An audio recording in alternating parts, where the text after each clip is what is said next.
It's very difficult in Russia to get genuine opinion polls. If I call you up on a landline and say, what do you think of Comrade Putin? You're not going to tell me. If there were a free press in China when this pandemic first emerged in Wuhan, maybe the outcome would have been different.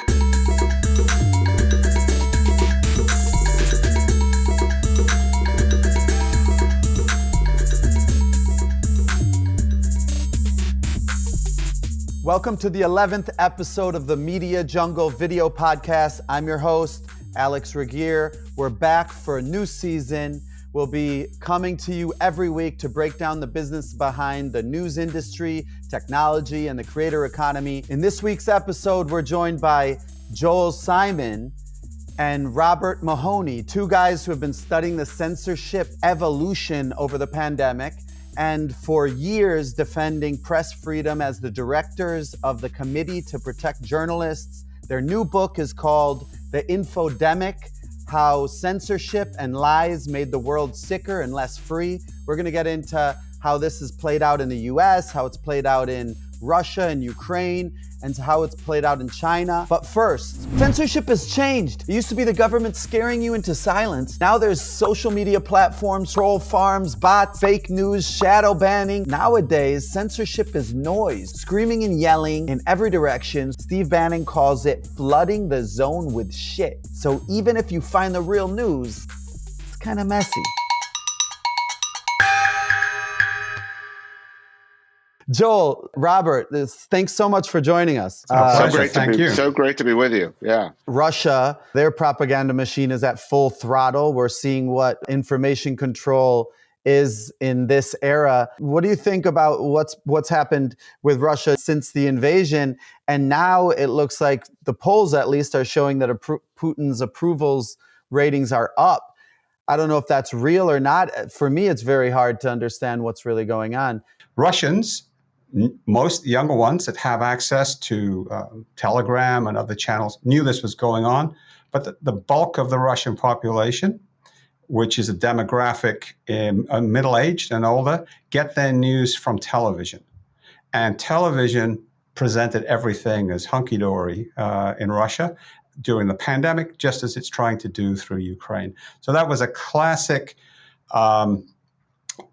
dictator's kind of way of doing it. Bring in repressive legislation, churn out propaganda, and crack down on anyone who tells a different story from the one that you want out there. Maybe you guys could talk a little bit, or Joel, about the new kind of ways or mechanisms they're using to suppress ideas or cause confusion. Let me first say this is typical. Let's face it, democracies were in disarray. The United States was in disarray. Europe was in disarray. They were really polarized and divided. China, was ascendant in a certain way because they managed to control COVID, even though they did it in very draconian ways, which I'm sure we'll talk about. So it's not impossible that Putin, felt very emboldened in this sort of, as we emerge from the pandemic or the most acute phase, looking at what, feeling that he was more in control domestically and that the West was in disarray.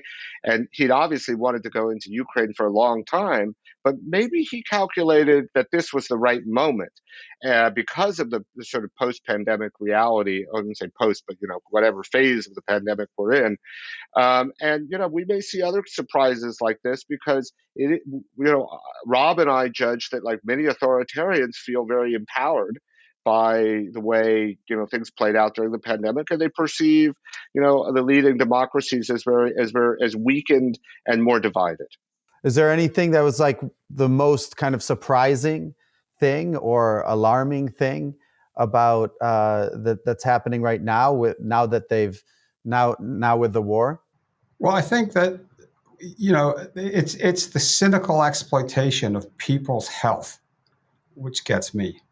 And you talked about Putin's approval ratings. They were in the toilet before the pandemic, right? And during the pandemic, it's very difficult in Russia to get genuine opinion polls. If I call you up on a landline and say, what do you think of Comrade Putin? You're not going to tell me. It was clear that people were losing trust in him. And he sees the way that the United States is bungling the response to COVID. Putin built built a narrative that Russia was winning.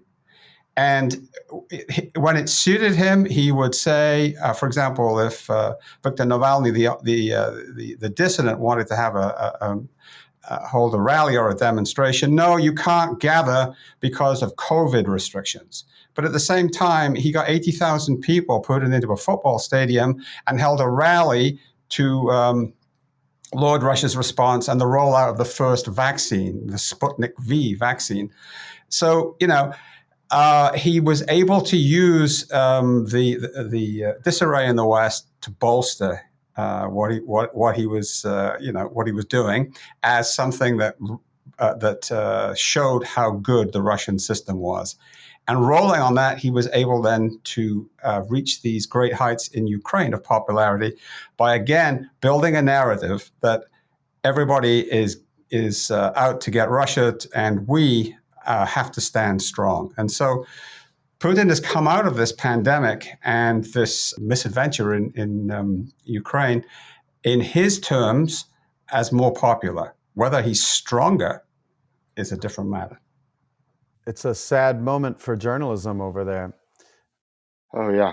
We've spent, years fighting for the rights of Russian journalists when they were under siege and making so many, trips to Russia to support them and engage with the government. And all the journalists we defended over years and years are in exile now. They've had to leave. So that space that was so limited already is now been annihilated. On the other hand, it's interesting what's happening in Ukraine, where there was a strong, but small and somewhat marginal, independent media, and the information environment in Ukraine is very much, kind of aligned with the war effort. But there's it's interesting to see how agile these journalists are, and they're also doing an amazing job. Ukrainian let's also recognize we're seeing a lot of reporting out of Ukraine from the international media. That is all made possible by Ukrainian journalists. I mean, you need a team of Ukrainian journalists, if you're an international reporting crew, to move around, to function, to know the landscape, and some have been killed doing this work. So it's certainly a difficult and dangerous and dynamic information environment in Ukraine, but we've also seen some positive and inspiring things happening there, and journalists doing amazing work. Now we're sort of seeing kind of an alignment with Ukraine and Russia. And China really seems to have taken a lot advantage of the new COVID surge that they're apparently having over there, with Shanghai getting shut down. And how do you think this up, like them taking 2 years of continuously controlling a lot of the communication? How is that going to affect journalism in China and freedom of press in China moving forward? The freedom of the press in China is disappearing before our eyes. The last real free press hub in Asia that actually could report on what was going on inside mainland China was Hong Kong. And over the last 2 years or so, you've seen the slow strangulation of the free press in Hong Kong. And that's a sign of what's going on inside China. The fact that there is no one publicly who dares criticize or bring up for debate China's approach to the whole pandemic, which is zero COVID. In other words, sealing down whole neighborhoods or whole cities and trying to prevent the movement of people in order to hold the social spread of the disease. No one can question that. So the Chinese authorities have locked down Shanghai. That's 25 million people in one city, which is the economic and financial hub of China. And anyone that tries to question that publicly is shut down. They're either arrested or their social media accounts are closed down so that their voices are silenced. Does that affect the whole world? just Yeah. by the fact of them proving and testing and using all these methodologies or new technologies and different ways of controlling human psychology. Is that something that will like sort of affect us and other countries? I mean, I think so, but you could also see it much more practically, which is that, information is a global, we live in this sort of global information system, right? So when China suppresses information about the origins of the disease and or suppresses information about whether it's airborne or not, that affects the whole trajectory of the pandemic. If there were a free press in China when this pandemic first emerged in Wuhan, maybe the outcome would have been different because, people knew about this strange, that people were getting sick and there was, this disease that was spreading, and you had, medical professionals sounding the alarm, and the Chinese government response was to suppress all of this information and to control it. And then, yes, it's true. Once they realized that there was a public health threat, they imposed like the full authority of the state and to mobilize the society in ways that would have been impossible in a democratic society. But we have to recognize that the trajectory of the pandemic was set by Chinese censorship. And the other thing we need to understand is that around the world, according to a study carried out by Human Rights Watch, 83 countries suppressed essential rights, freedom of speech, freedom of assembly, under the guise of protecting public health during the pandemic. So we saw this, Rob and I call it the COVID crackdown. We saw this wave of censorship and information control, that swept the world and changed the kind of, global political structures and power relationships in ways that are fairly significant and that we're just becoming aware of because we live in the information age. And if you can set the narrative and you can control and manage information, then you have power. And we saw that play out during the pandemic in very negative ways, in ways that compromised public health rather than affirming it, and in ways that empowered, autocratic and repressive regimes and weakened democratic governments around the world. Chinese scientists were aware of, slowly, they gained knowledge of what was happening in Wuhan towards the end of 2019. And we're afraid to say so publicly. It was the very opposite of what scientists do, which is to publish results to let people know what's going on. If we and the rest of the world had had that knowledge in November, December, January, February, we would have had some kind of a jumpstart on the pandemic. But it was suppressed. It was suppressed by the Chinese state that put its full weight into crushing anyone that came out with that information. And so that policy has gained currency, if you like, because other countries that wanted to keep control of the narrative did the same thing. We saw it with Iran, which it then spread from China to Iran and on to Egypt and throughout the Middle East. And all those countries fared badly in terms of their COVID rates, of death rates and infection. And then to answer your other question, the Chinese also introduced mass surveillance. They already had a great surveillance there, but even more because surveillance technology enables you to exercise social control. You can influence people's behavior. You can restrict it. And those Chinese companies that make this stuff, facial recognition scanners, temperature scanners, CCTV cameras, they sell this stuff abroad. They're now selling it to countries, whether it's in Africa or other parts of Asia and Latin America. And so I think that one of the outcomes of this pandemic is going to be an increase in biomedical surveillance and in just general surveillance. Because now in China, if you're infected, the government has your DNA, it has all your biometrics, and it can follow you anywhere. It can prevent you from traveling, it can prevent you from buying a train ticket or a plane ticket, and it can quarantine you. It has all the surveillance equipment it needs to keep you in your home. It puts an electronic lock on your door. And if you open your door, it immediately sets off a digital alarm to say that you're breaking quarantine if you've been put in quarantine. And if you step outside, facial recognition software will grab you immediately. So you've got an incredible surveillance state that is enabled by a very sophisticated propaganda policy and very sophisticated surveillance equipment and technology. Wow. Yeah, so they have a case study for implementing this in other places. What can the people who want to fight for press freedom and freedom of speech, and what can we do? This is an information environment in which political leaders are able to exploit in ways that undermine public trust, but perpetuate power.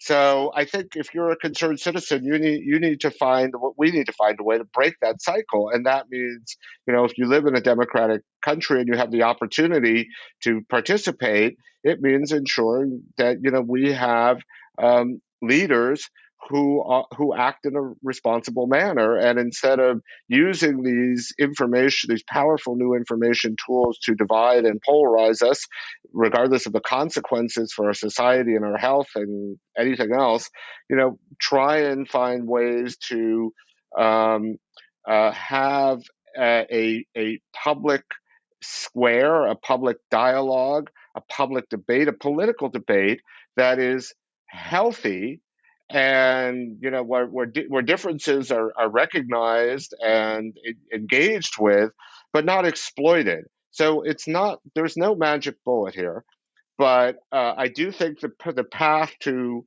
a better future is fairly clear, in the sense that our political leadership in so many countries failed us during the pandemic. We need to use the tools that are available to us to hold those leaders accountable, and we need to make sure that future leaders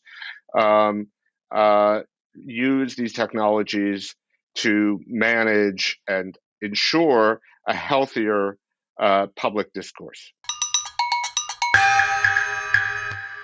What is an infodemic, and how are we as Americans less free? Look, an infodemic was a term that was coined to describe the deluge of information, the misinformation, the confusion, the lies that accompanied the pandemic. And the basic idea of an infodemic is that governments are exploiting this opportunity, this moment of confusion, to undermine and sabotage public understanding in ways that advance their own political agenda. So that's what happened. It happened in the United States, certainly under Trump. It happened in nearly every country around the world. And the way in which it makes us less free is sometimes a little bit counterintuitive. In the book, we talk about positive and negative liberty. And a lot of people think of freedom in terms of negative liberty. That's like the freedom from government constraint, the fact that, we had to wear masks or stay home. Those were curbs on our freedom. But we also talk about positive liberty, and that's the ability that people have to participate in the political process in ways that allow them to hold their governments accountable. And when you are subsumed in lies and half-truths, and if you are misled, then your ability to participate in the democratic process is compromised. And that's the way in which so many people around the world, their freedom was compromised. It wasn't only about mask wearing. It's about the ability that citizens have to have the information they need to fully participate politically. In what ways did the Trump administration or the U.S. government confuse what's happening? There are many ways, but one of the things is to sow confusion. I mean, you want people to take measures to protect their health and the health of the people around them during a pandemic. You cannot compel people to do things, especially in the United States, for very long. Therefore, you need to co-opt them. You need to nudge them in their behaviors. And for that, you need trust. If the government says I should wear a mask in order to protect myself, I have to have trust in the government. That trust was totally lacking. And mask wearing became politicized because we couldn't get, at the beginning of the pandemic, you'll remember how confusing it was. We couldn't get real information on which to base informed decisions. And Trump and those in the administration capitalized on this and just sowed confusion. And we had a politicization of a public health crisis, which left us all sicker. The figures tell the story. Look how many Americans have died and how many of those deaths were needless. How did the media play a role in this? Were they also complicit to kind of sowing confusion? Well, the media, especially the national media, many of them tried to do a decent job at reporting. But if you don't have access to the right experts and you're not getting accurate information from the government, the media is left to work it out on its own. You remember that press conference where Deborah Birx, the advisor, is sitting saying nothing while Trump is telling us that we maybe have bleach and sunlight? We had to make sense of that. So the sense-making institutions, whether it's the CDC, whether it's the media, whatever it is, weren't working properly. And it sowed confusion, and it allowed for the politicization of basically a public health crisis. And we paid the price. Another way to think about it, and the way that we sort of describe it in the book, is we profile this former police officer who now teaches at a university in Arizona named Charles Loftus, and describe his process. He's a Trump supporter, and he, got COVID and took an anti-malarial drug, about how he tries to kind of navigate within this media environment. He's someone who genuinely wants to understand what's happening around him and is a pretty sophisticated news consumer. But, people don't understand that people consume news not necessarily as rational individuals, but as part of communities. So, the people around them and the way they think and their political orientation really informs our understanding. So what politicians did, and notably Trump, but not just Trump, certainly, and not just in this country, was recognizing the way in which people consume information and how it reflects their political beliefs, exploited that with these lies and created a kind of self-reinforcing information environment in which whole groups of people were completely alienated and disconnected from the kind of science and from the experts. And this was a strategy that was very effective politically in this country, if we're frank, and was actually sort of weaponized and modified in many other countries around the world. How does this play into a lot of people? We know from a lot of studies that people trust local news more than any type of news. And we also have a crisis in local news where they're shutting down everywhere you look. We have news deserts, what they call places that do not have any local news or very little. How did that play out in this whole problem? We've got whole communities without any news outlets at all. And then in other, where you have the remnants of a news outlet, they're called ghost papers. They've basically been gutted, and there's very little reporting. So if you were trying to work out what was going on as an ordinary citizen, you had national media, some of which was very politicized, and it was viewed as pro-Trump or anti-Trump, very few actually down the middle. But your local paper may not have been there. Your local radio station may not have been there.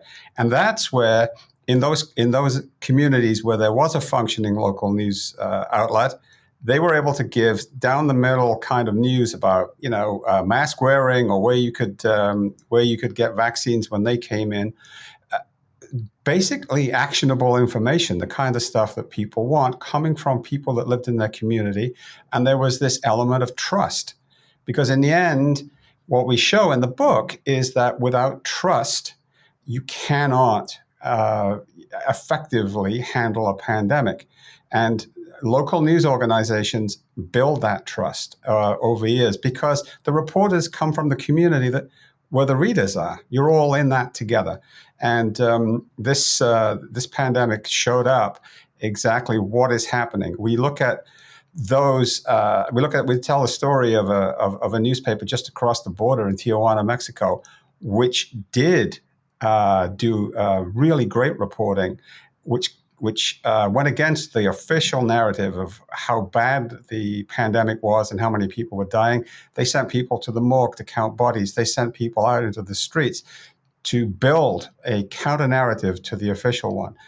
In many thousands of US communities, that kind of work just isn't being done, and people end up doing their own research. How many people became expert virologists thanks to Google during this pandemic? If you're in this space, you recognize that these are private companies and they're not constrained by the First Amendment. We don't actually want the government in there, dictating what the platforms can and can't, how they have to moderate their content.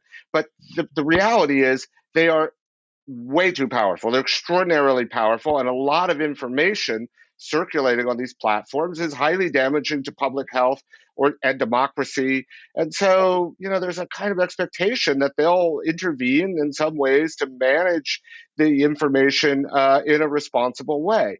The problem is that the platforms are completely reactive. Nobody understands how their policies work. They're not transparent.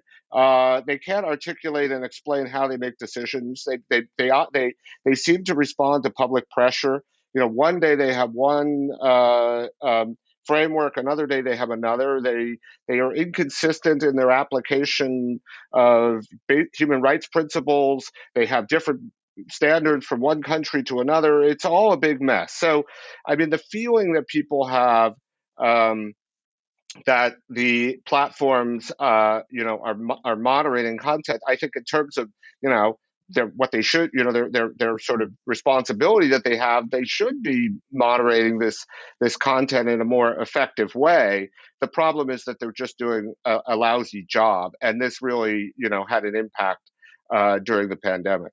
You're in an interesting place right now as big advocates for freedom of the press and freedom of speech, and sort of saying we should suppress some views. I don't think we're saying that. I think what we're saying is that platforms have a social obligation to act in a responsible manner because they're powerful, but we're not saying specifically, this is exactly how they should do it. But I think that's really our argument.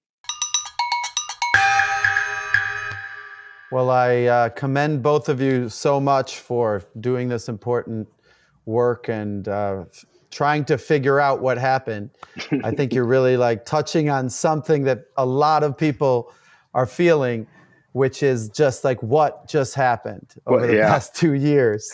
Yeah. It's just been a whirlwind of information and confusion that we may not have had, in years past. Well, thank you. This was a great conversation, and hopefully, there's some actionable ideas in the mix here, because you're right. This is a very confusing moment, and I think everyone feels somewhat overwhelmed. No question. Well, I certainly feel overwhelmed by it all, and I'm very glad that we had this opportunity to talk. And I would just say to people, don't lose heart. This may be a once in a century occurrence, but there is a way out of this. And I hope that by reading this book, although we don't come up with great solutions, but pointing out the problems, maybe people who are more intelligent than I am can think of some ways that we can dig our way out of this mess. Thank you so much. If you want to check out the book is Infodemic, How Censorship and Lies Made the World Sicker and Less Free. You can find it Amazon, everywhere. You can find Robert Mahoney and Joel Simon on Twitter. Thanks for watching. See you next week.